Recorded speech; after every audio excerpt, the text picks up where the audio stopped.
Was that Nikola Jokic's best game ever? Or even the best game this season? Interesting question to ponder. The Denver Nuggets, they lose, to the Minnesota Timberwolves in heartbreaking fashion. And I'm not going to lie, all of the NBA is just in uproar in both celebration and sorrow. We're going to talk about that today. Where do the Denver Nuggets go from here? What's next for them? Can they ever beat the Wolves? That's Ryan. I'm Swipa. This is Locked On Nuggets.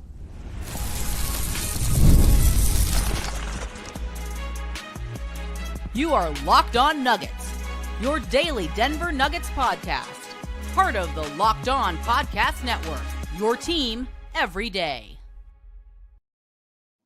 What's going on, y'all? Welcome to Locked On Nuggets. This is your host, Swipa. This is your team every day. Shout out to you. So glad to be here with you today after such a stupendous basketball game last night. I'm with my brother, the one and only Michael Malone's right-hand man, Ryan Blackburn, a.k.a. Ryan Chartburn. We're here to deliver the news about your Denver Nuggets, to talk about last night's near victory over the Minnesota Timberwolves. And then also, look, I know you got a great episode from Matt and Ryan, but look, or actually, Matt, you haven't heard Ryan's thought or my thoughts yet on this. So we're going to have a very interesting discussion today. But Ryan, my good brother, how are you doing today? I'm tired, man. Not going to lie. We spoke to Nikola at about like 1:30 a.m. Not actually, but pretty close to it, it felt like, because they take a lot of time and he was getting a lot of treatment. And when you play 53 minutes and you put up 60, 10, and 10, you get to take your time coming to the podium. So not a problem at all. We were all willing to wait. But yeah, went to bed at 4 a.m. last night. Woke up to pickaxe this morning and still probably not over it. Still not over the way that the Nuggets lost. Not going to lie. It was that was a traumatic experience. Yeah, look, I told Ryan, I texted Adam Mares last night just in disbelief. It was 3 a.m. Atlanta time, and I was still up. And I was trying after the show to come to terms with how I felt. And I think a lot of Nuggets fans, it's so funny, Ryan, I think this whole season, and honestly, I think maybe just over the course of the last few years, all of the Nuggets nation, we all feel things. And I think we collectively feel momentum. And we feel the highs and we feel the lows. And last night was a moment I think everybody was just like, Kevin Harlan, did we see what we just saw? Wow. Jokic, 61, 10 and 10. Aaron Gordon, 30, 4 of 8 from 3. What a pull-up jumper from Aaron Gordon. The Denver Nuggets are down 6. They bounce back with back-to-back threes from Aaron Gordon and Nikola Jokic. We're like, yeah. What a game. What a game. Oh, the Denver Nuggets lead by 1. Oh, wow. Turnover. Steal. Rush out the layup. Oh, he misses the layup. He comes back. Nikhil, he breaks the shot. The Denver Nuggets win. Wow. And it was such a high all game. And then the end was just so flattening. And Ryan, man, what are just some of your initial takeaways from what you experienced last night, but also from Jokic and just the utter dominance that he put on the floor? I got two main takeaways, and I'm going to make them both positive. We'll save the Russ stuff. I thought that this game was pretty reminiscent. You remember the Memphis game where they go Christian Brown, Bruce Brown, KCP, Aaron Gordon? Yes. Very reminiscent of that one, except a higher level game where Jokic does everything on the offensive end, gets help from Aaron Gordon, obviously, but it's very much a defensive-minded, switch everything, guard in different ways kind of performance, and the Nuggets aid and abet Jokic while he continues to drive winning. It felt like it was like that, and it gives me some confidence in the way that Denver needs to go this offseason. However this season ends, and whenever it ends, I think the way the Nuggets need to build this thing is to continue adding switchable defenders, guys you can trust in high leverage situations to make the right decisions on the defensive end, and then to also be able to space the floor. Because that was the other thing. It's one thing to be able to guard, but 2 of 15 from 3, for guys not named Aaron Gordon and Nikola Jokic. Yeah, That was a problem.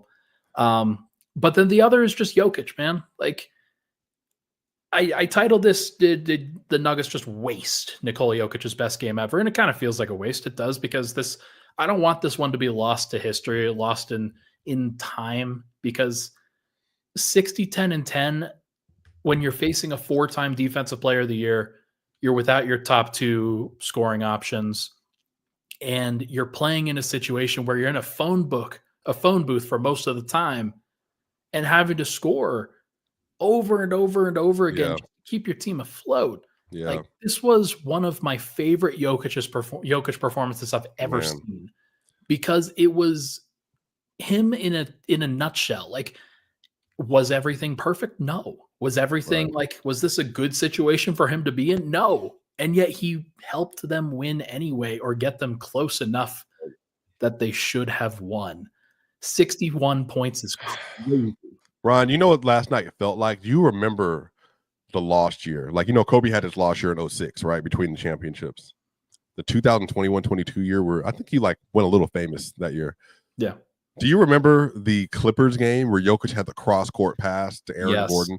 Yes. That's what that felt like last night. Like, he was already an MVP, right? But it was just like, Jokic is actually even more special than I think we gave him credit for. Remember, Jokic had that drive on Zubac that game, that and one that he screamed into the crowd about. And I was just like, oh my God. And yesterday felt so much like that. What he was doing to Rudy Gobert, to Julius Randle, and what I love, Ryan, how personal he took last playoffs. And I think that means a lot, because Jokic saw that his 3-point shot versus the Lakers and the Wolves wasn't up to par. He shot 29% from 3 in the playoffs. He comes back this year without Heave, shooting 45% from 3. He's shooting 1,000% from one corner, 44 from the other corner, and he's shooting 43% on above a break threes this year. Like, Jesus. And then yesterday he was 6 of 11 from 3 as a center, and these weren't forced shots. And y'all, that last one that he had on Anthony Edwards in overtime, man, and it was like Anthony was rushing out to him, and Jokic just fired it up so confidently. I just think, man, like, the level that he has chosen to get to for the sake of his team. Jokic is a very selfless player. Jokic, for many years, was not even he didn't even want to score at a high level. But he's just turned himself into the ultimate offensive engine. And I think that of all the things for people to hold on to and remember this year about this Jokic season, Jokic had basically made himself into the most indomitable offensive force in the history of the sport. And last night, this year, he's averaging 29.7, 12.8, 10.2, 1.8 steals a game. He's top 3 in points, rebounds, assists, and steals. And he's doing this at on efficiency on par with the last 5 years of his career. And for you to get 61 points last night from Joker, and then for him to do that on the 77 true shooting versus the top 5 defense in the sport and a top 5 rim protection team in the sport. I just think that, this is going to go down as one of the greatest center games that has ever existed in the NBA. I felt obligated over the course of these last few days to kind of come to grips with the MVP conversation, and that Shai Gilgeous-Alexander is going to win it. He's a deserving MVP. He's really, really incredible. But this performance, and it feels like every time I kind of write that story, write that book, finish that chapter of the story, Jokic comes back and just fires a haymaker of a game up there. 30, 20, 20, 60, 10, and 10. These crooked totals that you just have never seen before. And he's the only guy that's ever been able to do it that way. But it's not just from the most valuable player perspective. It's just the respect factor that every other player has for what he's putting up. You should have heard Anthony Edwards and Julius Randle last night, man. They were fiending over what he was doing. They could not believe it. Yeah, Anthony said that this was the best. That's the best player he's ever seen up close. And Anthony Edwards has seen a lot of great players, man. It's not like he hasn't. So this is he's just got the respect of everybody at this point. And there's no, like, the only people who aren't respecting him are the ones that have agendas trying to support their own teams. Mm-hmm. And that's how it's all going to be, or Drew Hanlon for some reason. But like, I just tend to think that when we remember this moment and this year from Jokic, we're going to be pretty disappointed with the way that things ended. But in the moment, it has felt like the most out-of-body experience that we've ever watched from a center before. Nobody has ever had a season like this, ever. And like, there are other ways that other players have done it. Other point guards, small forwards, like, is this better than the best Michael Jordan season? I don't know. Is this better than the best LeBron season? I don't know. The best Steph season? I don't know. It's up there. That's for sure. He's firmly planted himself among the greats. He is like, there's just not a question at this point. If you don't have him there, you are wrong. And I think one of the telltales, we can talk about this more on the other side. Ryan, I don't know if you know this. Do you know in the last 2 overtimes, the Nuggets scored 27 points? Man. Jokic and Aaron Gordon scored 24 of those 27 points. And Jokic was 5 of 8 from the field, 1 of 2 from 3. Aaron Gordon was 2 of 2 from 3 and 6 of 8 from the free throw line. The biggest problem in the OTs was that they didn't get up enough shots. They turned the ball over too many times. And, Russell Westbrook led the team in turnovers. Well, yeah, we'll get to this in a second, but I don't want to poo-poo on it, obviously. But they only had 2 turnovers in the overtimes, and they were both from Russ. So that leads into the further conversation, which we'll talk about on the other side. But y'all, man, Nikola Jokic, the Denver Nuggets. We're going to talk about a lot more on the other side here at Locked On Nuggets.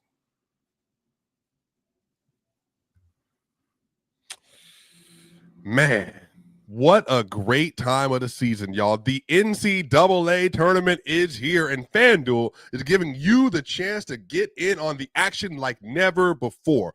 Right now, new customers can get $200 in bonus bets when you place your first $5 bet. That's right. That's 200 extra bucks to use on everything from buzzer beaters to Cinderella stories and even who's cutting down the nets. Now, picking my favorites. I got an eye on a few underdogs this year, and FanDuel makes it easy to back them with the spreads, totals, and game props, staying in on the action. With tournament games happening almost every day, there's always something exciting to bet on. Easy and fast. The FanDuel app is simple to use, and when I win, I get paid instantly, no waiting around. So visit FanDuel.com and get in on the college hoop action all tournament long. Y'all, we'll be right back for more here on Locked On Nuggets.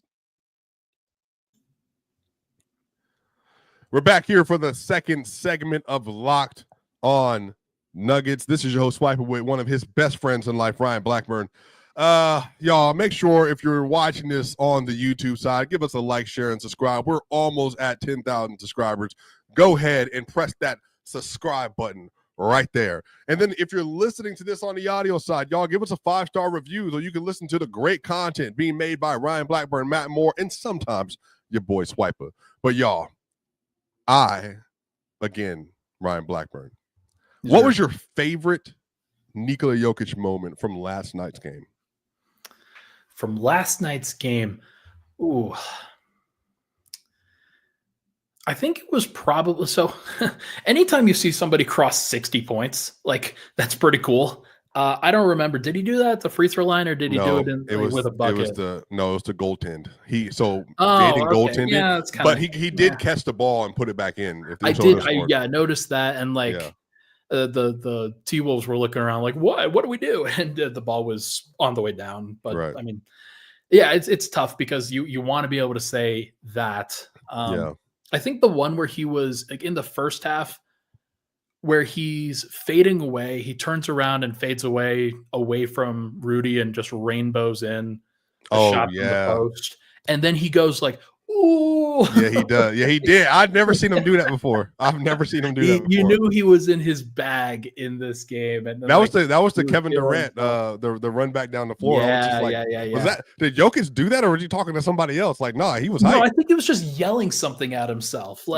Just fuck it. Probably, yeah. Bastard! No, I don't know. Like, but it was probably Serbian mustard, whatever the equivalent is. But that's probably my favorite. It's when he shows emotion on the floor and like actually takes pleasure in the idea of being a good basketball player. Like it's very rare that he does that. Sometimes he smirks, sometimes he laughs or chuckles a little bit, but most of the time he's very serious. And a lot of people like that too, and I get that. But as somebody who has followed him for 10 years and like understands how much he cares, I think it's okay for him to like just smile a little bit more and engage a little bit more. And those are the kinds of moments that I think fans should value from him. And like they like seeing the personality. They like seeing him enjoy himself and have a good time. So that would be mine. Bro, I mean, the one you just reminded me of, this would be my honorable mention. When Aaron Gordon made that 3 out of the pass out off the Jokic double to put him up, Jokic pointed at him and like, you know, gave him like a bro, yes, like great play type thing. And I'm just like, man, dude, that stuff gets me like emotional in like a competitive way. Right. You know, like they care. You just know how much he cares, and he holds it in so much because he's just trying to stay focused and move on to the next play and keep being giving process and doing those things. But like whenever he feels like he can show emotion is when I think he's enjoying the game the most. And so much of this season has just felt like a slog, despite the fact that he has had some amazing moments and the team is actually still in a pretty good position. It just has felt like he's been worn down a little bit. So anytime he can smile, anytime he can breathe a little bit, that's when I'm going to know that like things are good. And it means something to me. You know, my favorite play, I don't even know if you remember this, bro. I had a whole argument on PC the other day about, I think Jokic and Hakeem are both tier 1 post scores. I think Jokic is, you know, right next to Hakeem, but the one on Randall. Yeah. That I was just like, how vindicating. And then on top of that, it was like a full swish. And I was just like, no way he just did that. I'm telling you, bro, I was so like, and then honestly, I want to give major props. Everybody knows how I feel about Nickeil Alexander-Walker. What a game from Nickeil. And Anthony Edwards, 10 points going into the fourth quarter, had 24 in the fourth quarter and overtime. I loved how he played yesterday. I noted this at the game and then in my article and then on the podcast this morning for Pickaxe. There was a missed free throw that Ant had in the middle of the third quarter, late third quarter, where Game Ops decided that they were going to play the womp womp. And then they did it again. They did it twice, like on the same free throw. And I just knew that he was going to turn into Michael Jordan after that because of how disrespectful that was and how insane Game Ops continues to be for some reason. Like he was like, Edwards was fantastic. He was absolutely everything he's billed to be. Yeah. And the Nuggets were fearful of him taking shots. They didn't even allow him to take as many shots as he probably should have because they were doubling him off the dribble, like just like they were doing with Shea. I have so much respect for Ant. I truly think he is like a tremendous basketball player. I really like Ant. And for you to develop from like being a bulldozer down the rim, high flyer to an elite 3-point sniper on volume, look, he grew for the sake of his team. But you know, but Ryan, also too, I want to say this. People are making fun about this because they're just looking to spread agendas. Jokic played 40 straight minutes yesterday in a game without his second and third best player versus another playoff team in April because he wanted to win and he wanted to be there for his team. I think that kind of stuff is what you hope to get from all-time great players. That's something LeBron has done multiple NBA finals. That's something Michael Jordan did throughout series in his entire career. Allen Iverson did that at his apex all the time. There's something about like Jokic is just whatever the cost is, if I can do it, I will do my best to make it happen. And I think that speaks so high of him that he is willing to set screens with the same level of intensity in overtime as he does in the first quarter. That's just so rare that you get in the league. It is very rare, and he does deserve a ton of credit for being able to handle it. Yeah, I mean, it's going to be fascinating to see what the Nuggets are able to do, and how they continue to progress from this. But like he's going to need somebody to pick him up, and that's what Jamal Murray's for. That's what Michael Porter's for. That's what Aaron Gordon's for in the playoffs. Those guys are going to need to be able to do it.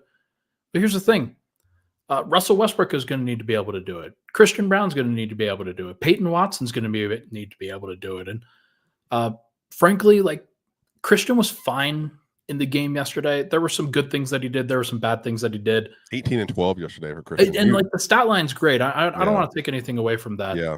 It's just it's the 3-point shot, the spacing, the timeliness of the missed shots. Yeah. There's a lot that they have to figure out. But against this T-Wolves team, I think that they can beat them. I wouldn't predict it. Like there's no reason to predict that they would win a series against this team. Like there just isn't one at this point. It doesn't mean that they can't.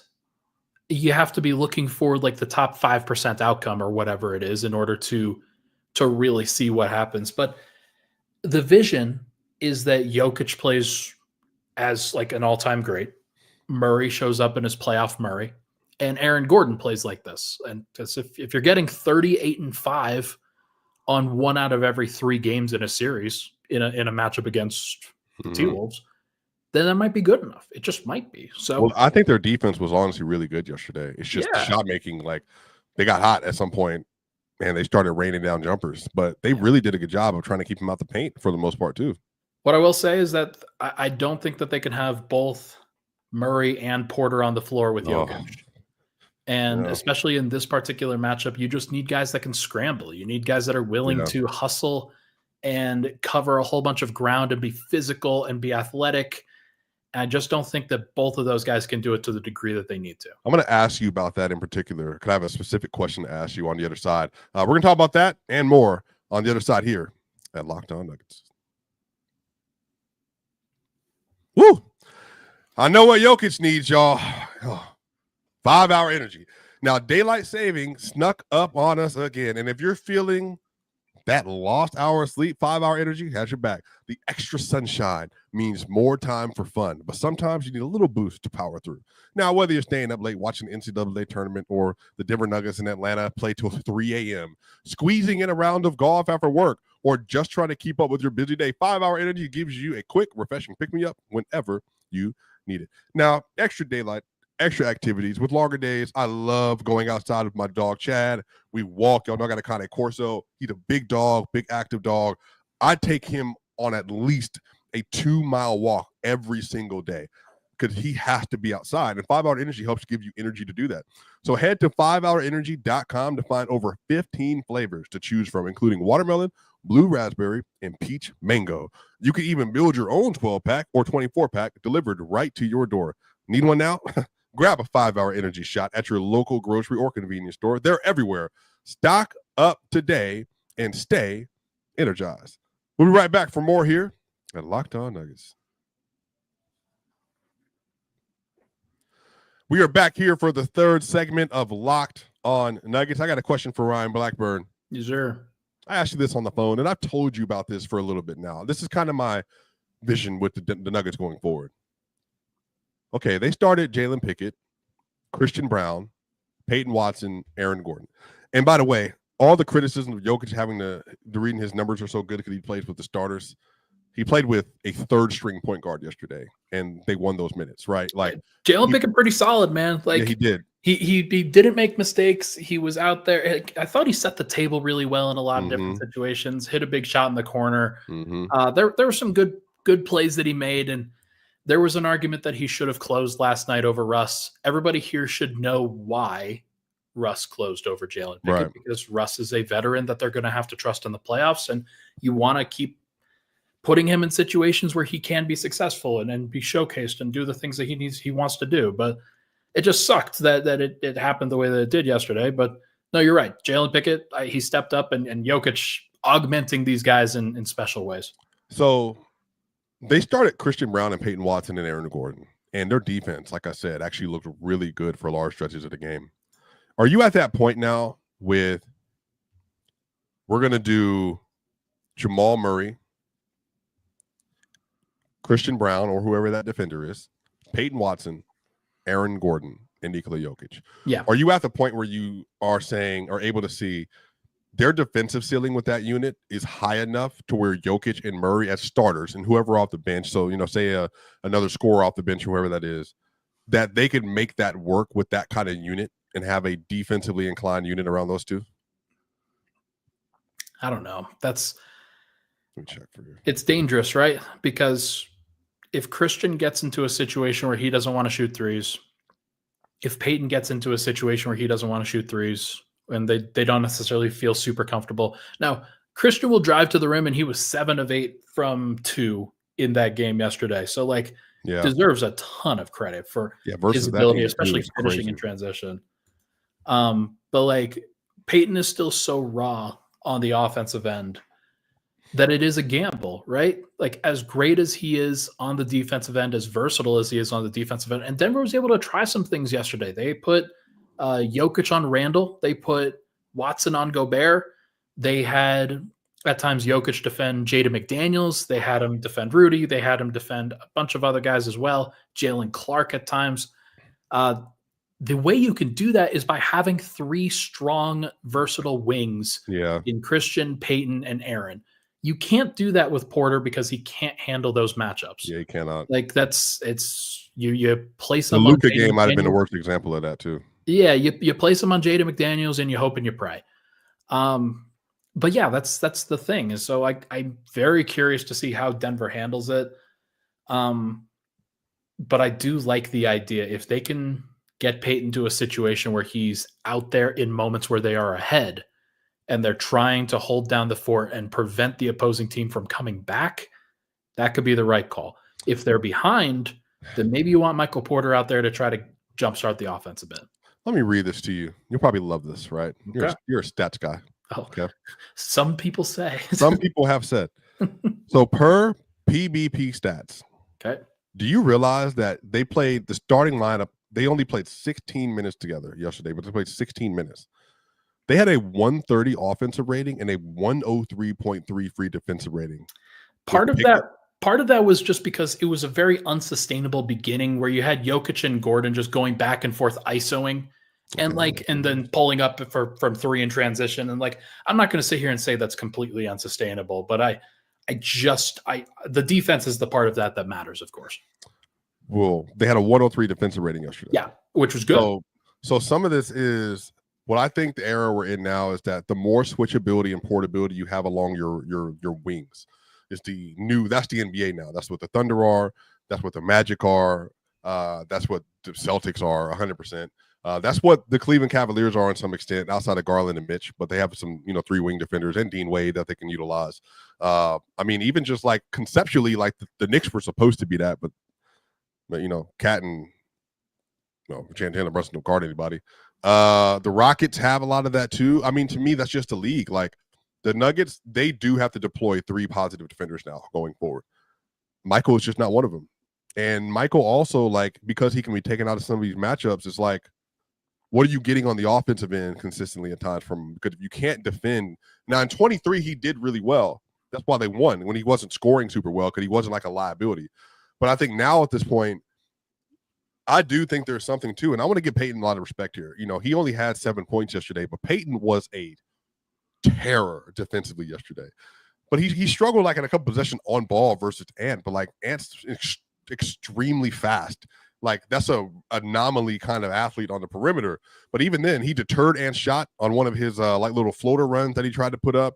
He got an insane block versus Rudy Gobert right at the rim. The Nuggets never have that kind of rim protection in the game. That's not Jokic, I can tell you that much. And even Aaron Gordon had a great block on Jaden McDaniels off the glass, basically. So the two of them, and then you get busy with Christian Brown up top. I think if you got Jamal Murray in that kind of lineup, man, I think they can hold up enough defensively to where Jokic and Jamal's shot making can actually be the difference between a lot of that. There's something to it. I wouldn't be surprised at all if that was a go-to lineup that they decide to play against. It's going to matter, hypothetically against Minnesota, if you're going to want to play 2-man game, you're going to have to screen ant off of Murray pretty consistently, you're going to have to do a whole bunch of things to kind of free him up. But Denver can do that, and Murray, I think, is at a good place where he can rise to the occasion in that.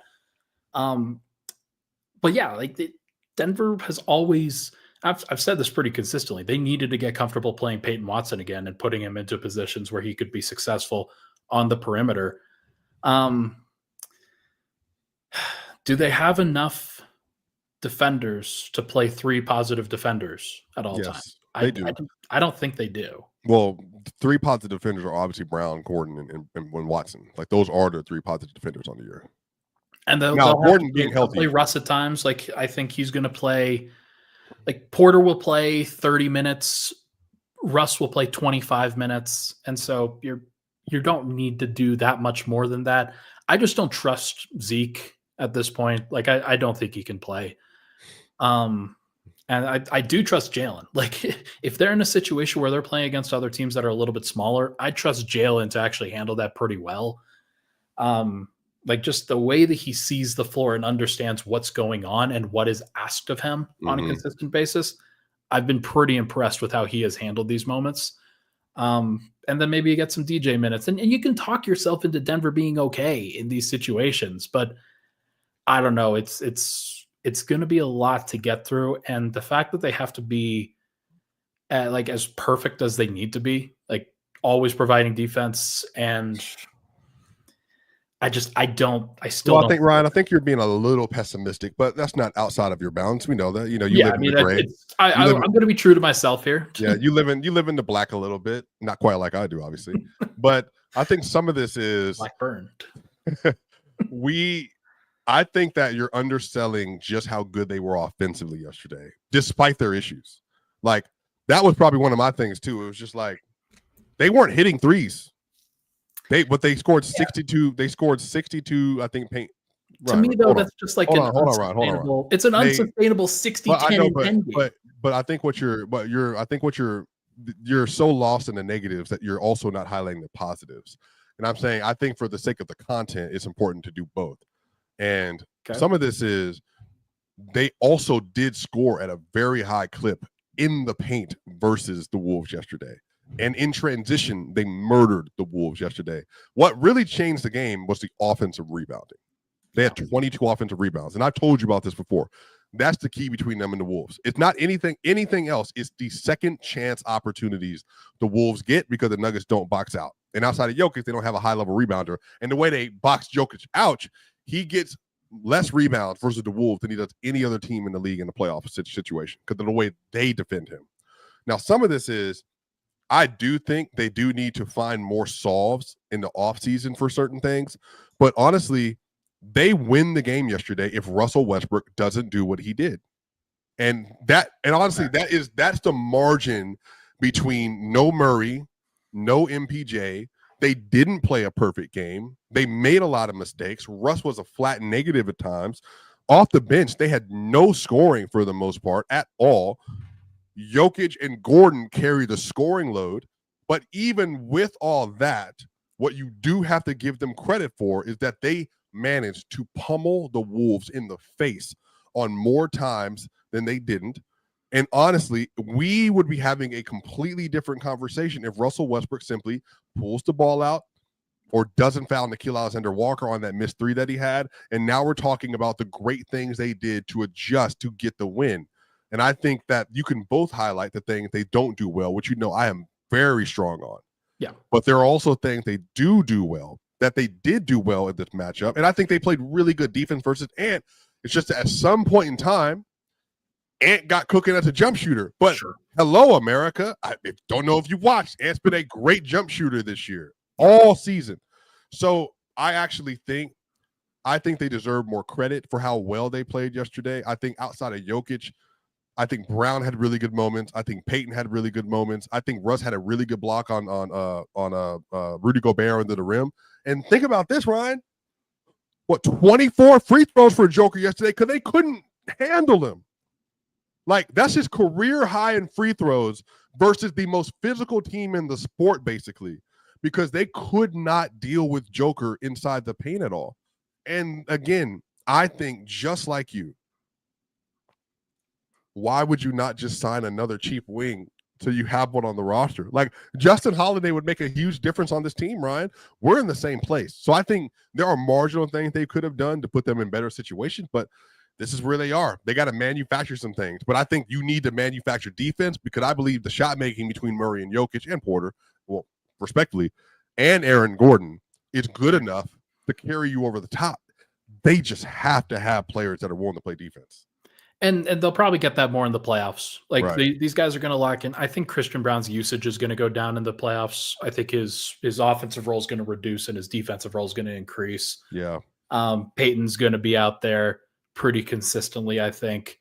And Russ, I think, like regardless of the errors and some of the offensive things, Russ is going to play hard. He's going to play hard defensively. And I think all of the starters are going to play pretty hard defensively, just knowing that they are going to be in a pretty tough place if they don't. So going to be interesting to see. This guy's popping in here. Ryan Blackburn never blames Malone or Booth. Ever. There's a PC fan I see. Yeah, let me be honest. Okay, I blame Booth pretty consistently, and everybody here that isn't a casual knows that. And everybody, like for Michael Malone, like what should Michael Malone have done differently yesterday? Like, I think that there's could you justify what coach at elite? What do you think? What playoff coach would have played Pickett over Rush yesterday? You think? I don't know. Maybe Mark Dagnall. Maybe Dagnall, but like even him, he'd go back to Lou Dort if that was the situation. Joe probably would have still went with Peyton Pritchard. Honestly, I don't know. Tibbs definitely would have. I mean, Tibbs he played 45 minutes last night. That's the thing is like this isn't special, and it's funny. Like I did a show earlier for the Locked On Squad show, and we're talking, and everybody's pretty consistently acknowledging that Michael Malone is a top 10 coach in the NBA. On other teams, like these are other teams that are not like anywhere. They don't have any biases towards Michael Malone.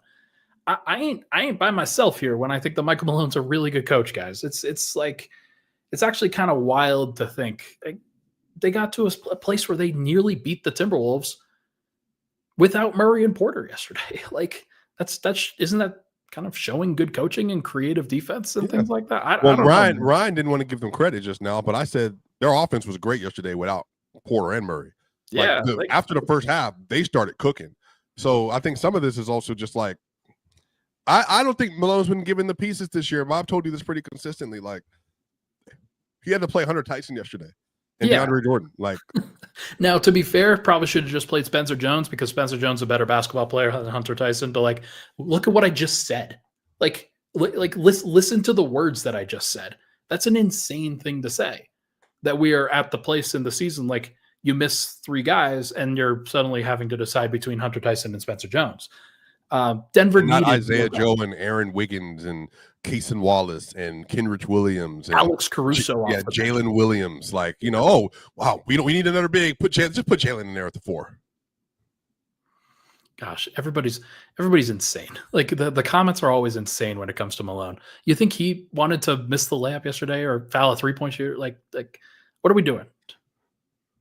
Look, man. Overall, y'all, what I would say to y'all, I would just say enjoy what you saw yesterday. Go back and watch the highlights yesterday. I think honestly, I'm so beyond like what happened at the end with Russ that I'm just like I'm more just elated by how hard they played. Yeah, I want to see them move on. I want to see Russ have some good moments and be able to kind of just clear the air. We'll see if he plays. Is he on the injury? Actually, so let's do this really quickly before we get out of here. That's hilarious. Injury report for tonight. Russell Westbrook is not on the injury report. He will play. Christian Brown questionable. Aaron Gordon questionable. Nikola Jokic questionable. Jamal Murray questionable. Michael Porter questionable. Julian Strawther out. Peyton Watson questionable. So like pretty much every top player on the roster they're leaving it up in the air. Deron Holmes questionable. Deron Holmes is out. Oh, sorry. Would love to see fucking Deron. What if Deron literally comes in and is like Herb Jones but at the power forward next year? Like the Undertaker just coming in from like out of nowhere. Like hello, let's go.